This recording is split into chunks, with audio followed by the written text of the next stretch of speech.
Good morning, everyone. Today, in your team behind the scenes, we're going to be talking about when our kids think we're yelling, but maybe we're not, but we'll see. And everyone has a story. So I'm going to tell my story where I am yelling. But here's my story. So my kids I would say things like this, like, honey, please pick up your backpack from the back hallway. Honey, please pick up your backpack from the back hallway. And then 10 times later, pick up your backpack. And then I'd hear this, oh my gosh, Mom, you always yell at me. And I was like, well, that's not how it started. So I said to them, okay, I said it 10 times and the 11th time I yelled. So would it be better if I just yelled the very first time, and would you do it? Because is that where we're going? And they'd be like, no. And I'd be like, okay, because I don't understand why it takes 10 times nicely and one yell to get you to do it. So then what would happen would be the next time I would say the first time, honey, please pick up your shoes from the back hallway. And they wouldn't do it. And then I would scream and they'd be like, oh my gosh. I go, well, you know what? I'm always yelling anyway. So let's just go right there. So after a while, they just start listening. But I mean, I didn't like the fact that that's where I had to go. And then when everybody was calmed down, I'd be like, hey, let's talk about this. Why if the only time this gets done is when I yell, because this is not the mom I'm going to be. So that's my story, because I did actually yell. So I'm going to take it to the person right above me, Jen, and hopefully you have a better story than mine, because damn, I always was a mom. I cannot top that. You're not allowed to start anymore because that's just not fair right out the gate. But I do appreciate the laugh on Monday morning. I think I was raised in a family that is genetically incapable of raising our voices. We just don't. We do not yell. That doesn't mean that we don't show displeasure. And I always knew when my mom was mad at me, our version of yelling is you over enunciate. I believe I have told you a few times now that it is time to clear off the dining room table and set it for dinner. That is what constitutes yelling in the Gray family. I think I parent quite similarly, and yet I am 100% certain that at least one of my kids at one point has said, why are you yelling at me? You don't need to yell at me. So perhaps whatever yelling is just a catch-all term for, I don't really like the message you're sending me.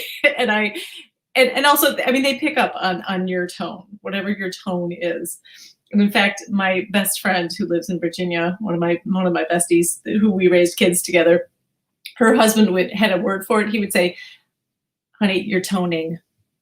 And that meant like he didn't like her tone of voice, either the way she was talking to him or the kids, whatever. He'd say, you're toning. That was like, I'm picking up what you're laying down.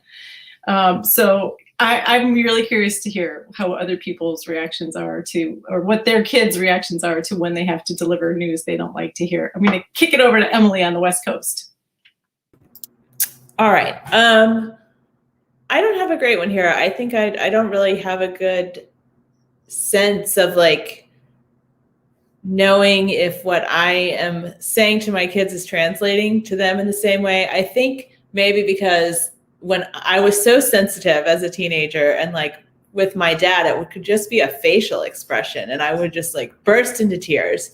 And Jen, I think I'm going to steal your toning thing because I think that my husband does that a lot and I don't think he means to, you know?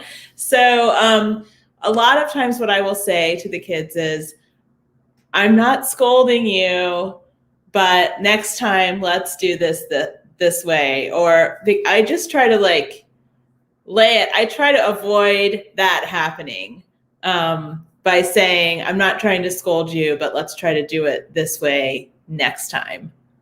I'm sure that they've told me that I yell at them. And yesterday I had a big garage cleaning project and I offered to pay the kids to help. And my 14-year-old came out and was all set to help. And then, you know, he just was like wandering around aimlessly. And so I'm like, I've given you 3 things that you could do because 40% of the mess in there was his stuff. And he just left. So I think instead of saying, you're yelling at me, he just absented himself from the whole situation, which was fine because it was a voluntary thing. It was, if you want to help, you can get paid. And if you don't want to help, that's fine. But I don't know. I don't have much. I just try to avoid the confusion by saying, I'm really not trying to yell at you. I'm not disappointed in you right now, but let's try to do it this way next time, and everyone in the family will be happier.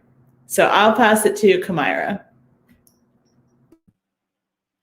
Thank you. I'm also going to steal the toning. I'm going to use it on my husband because my husband is a big presence. He's a big personality. He's a presence. If there's smaller personalities in the room, it can seem like he sucks up all the air. So we're always telling him he's yelling. So we don't really use the word yell with anybody else because we use it with him.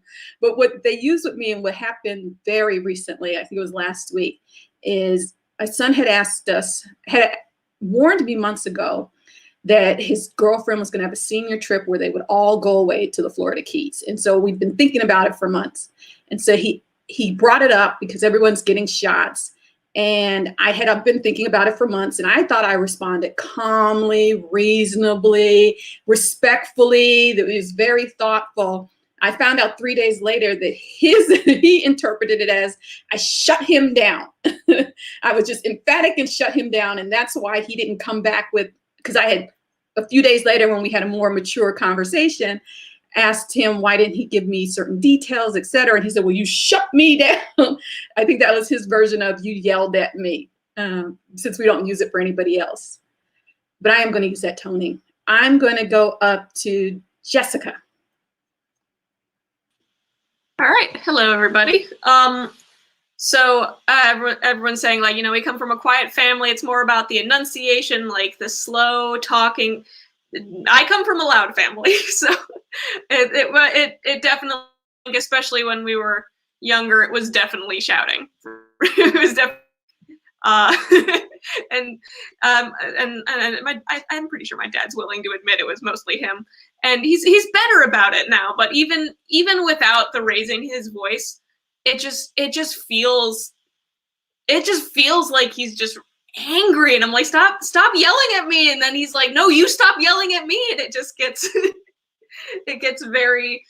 And I've noticed my roommate does it a lot too, where I'm like, stop yelling at me, and she's just like, what are you talking about? I'm not angry. I'm talking in my normal voice. It's one of those, like, negative feedback just really does read as yelling. And I don't, and again, just a lot of loud people in general. I'm one of the loudest people I know, and most of my friends are willing to admit to that, but it feels like I'm being yelled at sometimes. Even if it's a normal tone of voice, that's just how my brain interprets any negativity. So I think that's you. That's like you and all our kids, apparently, Jessica. So I'm going to share. Thank you, Laura. We love when people join us in the conversation. Laura says, my family is not quiet. So there you go, Jessica. There's another family. I struggle with my delivery of things. It's hard. Yep, for all of us. Okay, who are you passing it to, Jess? Who should I pass it to? I will pass it to Sharon.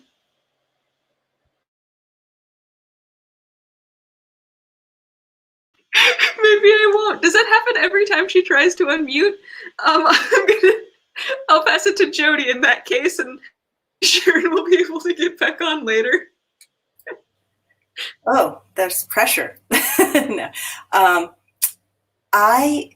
I'm going to just take a moment to defend the yellers. Not, why not, right? Because I guess I would come down on this, that I would rather have people yelling than not talking at all. And I've seen situations where families just really don't communicate at all. And part of it is because they're so worried about upsetting people. And it has some really serious consequences, as does perhaps yelling. But I guess my take on it is that as long as there's got to be a way to communicate. And, I mean, I'm definitely the yeller in the, family pattern here. And the thing that I found over time is that my kids sort of are used to it. And I think, like, echo what Eka said, like, as you get to the point where you yell about something and they know you're serious, which is really annoying and has led to some kind of somewhat funny and somewhat frustrating conversations about why do you have to get to that point. But I do also think that's the kind of teenage or growing up brain that you're going to wait until as long as possible, especially if it's to do something. But I also agree with this idea that I think there's a lot of strategy that has to go into some of the more, I guess, criticisms or conversations where you really want somebody to think about something. And that in that case, yelling doesn't work, even though sometimes that is the first thing that happens. But that also ends up leading to maybe a good conversation afterwards where you can say, I apologize, I lost myself, but here's where we are and what are we going to do about it? But I'm not saying, oh, everybody go out and do it. But I guess my sense would be that it's better to say something than nothing. And I've, seen kind of too many scenarios where nothing is said. So I don't have any specific stories that I'm going to tell today, but I just thought I would share that. All right, Karen, how are you doing over there? Wait, maybe? can you hear me now? Yes. All right, I had to switch to my phone. My computer is acting up. I might have to yell at it. I don't know what's going on. All right, so yelling. There has been some yelling. Sharon, we can't hear you so well, so you are going to have to yell. You're kidding me. You can't hear Oh, me? now we can. Now we can. All right. So yeah, there's been some yelling in our house, but I think not so much now that the kids are older. Most of the yelling, I think, comes from them. But I'm just as likely to find myself saying to them, "You're yelling," in like a really calm voice, because I want to lower the volume of the conversation and they're getting agitated about something. They don't really love that so much. So I maybe the shoe is on the other foot there. But what we do get to a lot, I think, is snapping. That's what we call it in our house. Like when you get that kind of exasperated, irritable interaction where nobody's really raising their voice, but it's like, you're feeling tense about the fact that this hasn't been done, or, you're just irritated that things are going this way and your voice gets kind of like snappy. So we're just as likely to say, later, "Sorry, I snapped earlier." And all of us are probably just as likely to get into that kind of tone. I guess you could call it a different kind of tone. But one thing in general, I think that's funny about this conversation is that the yelling, I think, is clearly a catch-all term for what we see in our families. And what we're really doing is reading each other's emotions. Because I feel like I do this for my husband. Like, he doesn't have to say a word. And I can just tell by his eyebrow or the set of his jaw that he's annoyed about something. And if we call him out on it, because the kids are getting good at it too, he'll say, "I didn't say anything." Or I didn't do anything. But what is, we just know each other really well. And in general, that's a good thing, that we know each other's emotions. But, sometimes we feel annoyed, but we don't want to take it to the next level. So it doesn't feel good to get called out on that by our family. We're trying to dial it back ourselves. So that's all I have to say about that. I think I was the last one because I had so much trouble. I'm the last one. So I'm gonna sending it back to you, right? What? Yeah, I'm gonna first share some comments.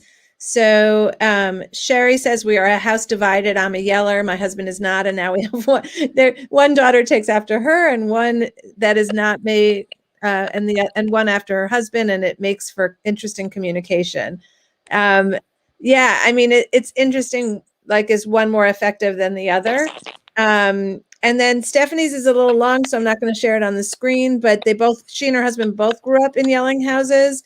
And they've actually worked very hard to be able to communicate without that. So yay, Stephanie, that's awesome. I think the points today, they're just so fascinating because there's the workaround that Emily's doing.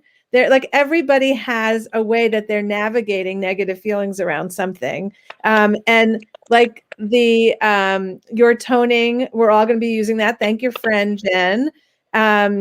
basically walking away from us, or feeling like when Myra says her kid said, you shut me down. I mean, I've gotten that so many times when I was like, I thought we were just talking. But in fact, it turns out I did shut them down because I had a different agenda than what they had, and they didn't like what it was. So this whole catch-all, which Sharon said so well, is really a sentiment that they understand is coming at them that they don't like.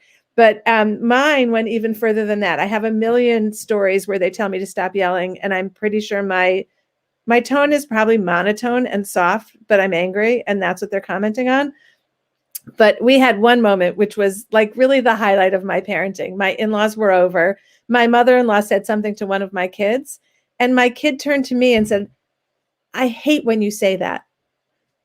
And the thing is, like, she's right. I was thinking it, and she knew I was thinking it, but I have to take punishment for not even saying it. Like, that is so unfair.